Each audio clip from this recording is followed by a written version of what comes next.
Gautam, good morning. Mid morning झाली आता. तुझा दादा ऑफिसला गेला सुद्धा.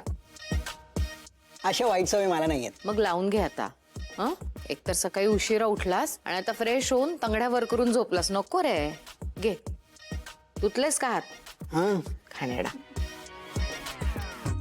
देव करो आणि माझ्या आईच्या लाडक्या मोठ्या मुलाला बुद्धी मिळो. हो. काय रे असं बोलतोस? शहाणा मुलगा आहे तो. आई तोच तर माझा प्रॉब्लेम आहे ना. माझं कम्पॅरिझन चुकीच्या माणसाशी होतंय. काही कोणी कंपॅरिझन करत नाही. आगाऊ कुठला. कसला शहाणा ग.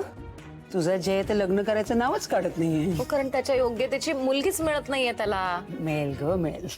पण मी शोधणार आहे त्याच्यासाठी छान. Made for each other. म्हणजे काय माझं अर्ध टेन्शन. आजी काय करायचं तुझ्या लाडक्या मुलीचं? दादाचा मुलींची 36चा आकडा आहे आणि तुझी ही गोडुली मुलगी त्याचं लग्न लावायला निघाली. मला नाही वाटत दादाला कधी सुटेबल अशी मुलगी मिळेल. आय मीन तो स्वतःच शोधेल ना ती.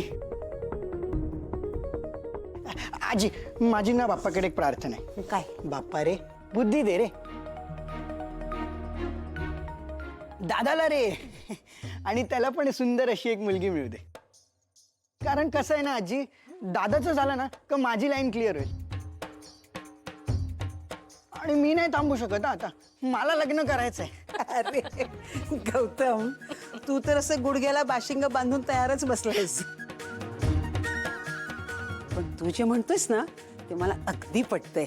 असा तो पूर्णपणे विश्वास आहे. या जगामध्ये ना प्रत्येकासाठी कोणी ना कोणी बनलेलं आहेच. देवानं नक्कीच सगळ्यांच्या जोड्या ठरवून ठेवलेल्या आहेत आणि त्याच्यासाठी पण कोणीतरी असेलच ना निवडलेली, जी त्याला नमवेल, त्याला हात जोडायला लावेल, त्याला पाय धरायला लावेल.